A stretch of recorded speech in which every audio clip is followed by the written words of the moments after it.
श्री गुरुदेव दत्त.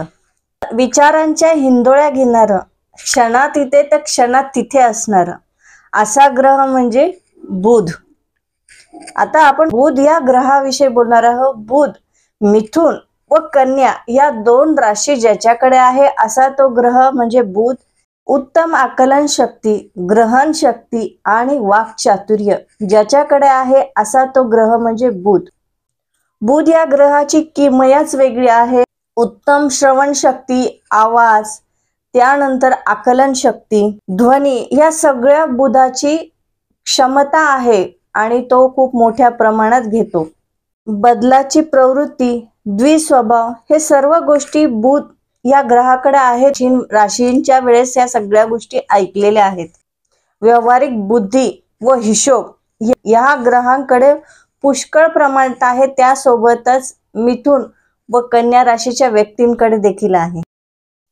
तुमच्या पत्रिकेतल्या स्थानामध्ये बुध कुठे आहे त्यानुसार किंवा तुमच्या बोलण्याची लकप किंवा मुकेपणा, बहिरेपणा हे देखील आजार बुध या ग्रहावर बघितले जातात. त्यासोबतच बुध हा हास्याचा कारक आहे. हास्य, विनोद हा बुध या ग्रहाला फार आवडतो.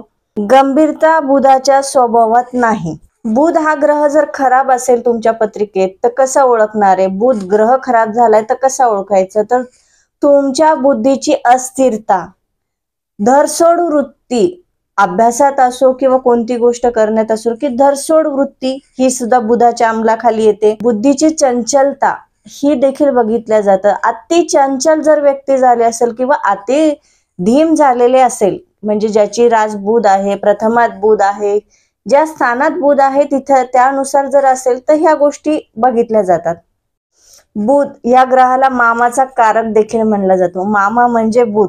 बुध जर खराब झालेला असेल तर त्वचेचा कारक देखील बुध आहे. ज्यावेळेस तुमचा बुध खराब होतो किंवा बुधाच्या दशा लागतात, महादशा, अंतरदशा, जर तो खराब असेल तर तुम्हाला त्वचेचे विकार होतात, इन्फेक्शन होतात आणि त्यासोबत विसराळूपणा, विसरभोळेपणा हा देखील खूप जास्त प्रमाणात वाढतो.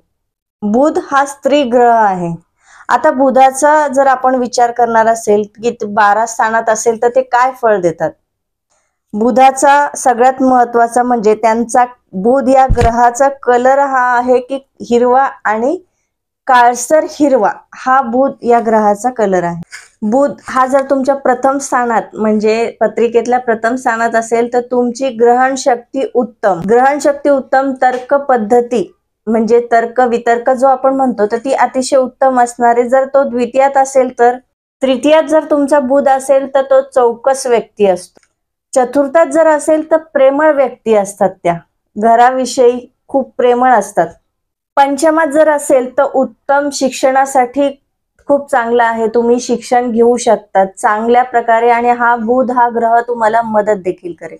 षष्ठात असेल तर थोडं वेगळं आहे की नको ती भांडणं उकडून काढणार आहेत अशा व्यक्ती ज्याच्या षष्ठात आहे. पण प्रत्येकाने गंभीरतेने घेऊ नका कारण बाकी पण गोष्टी बघाव्या लागतात. तर थोडंसं षष्ठात असेल तर गेलेल्या भांडणं किंवा कोणत्या तरी गोष्टींचा विचार करणं आणि ते उकरून काढणं आणि त्याच्यावर वाद घालणं अशा या व्यक्ती असू शकतात. आता सप्तमात असेल तर व्यापारास योग्य आहे पण वैवाहिक दृष्ट्या थोडंसं यांचं सतत यांच्या स्वभावामुळे वैवाहिक दृष्ट्या थोडंसं अवघड होऊ शकतं. खूप असं काही घेऊ नका मनावर. आपण बाकीही बघूयात. अष्टमात असेल तर कफ विकार, अतिविचार. नवमात असेल तर बौद्धिक दृष्ट्या पोषक वातावरण असेल. दशमात जर तुमचा बुध हा ग्रह असेल तर व्यवहार चातुर्य भरपूर प्रमाणात या व्यक्तीकडे असेल. त्याचप्रमाणे जर लाभात हा ग्रह असेल ते या व्यक्तींच्या मित्र म्हणजे अभ्यासू व्यक्तीच असणार आहेत. हे विनाकारण दुसऱ्यांशी मैत्री देखील करणार नाही. तुमच्या व्ययस्थानात म्हणजे 12व्या स्थानात जर बुध हा ग्रह असेल तर यांना प्रवासाची अति आवड असणार आहे. त्यासोबतच गूढशास्त्राचा अभ्यास करणं देखील यांना आवडत असेल. गूढशास्त्रामध्ये ज्योतिषशास्त्र हे देखील येतं बरं का. कसा वाटला बुध या ग्रहावर व्हिडिओ नक्कीच आम्हाला सांगा. त्यासोबतच चॅनलला लाईक, शेअर आणि सबस्क्राईब करायला अजिबात विसरू नका. धन्यवाद.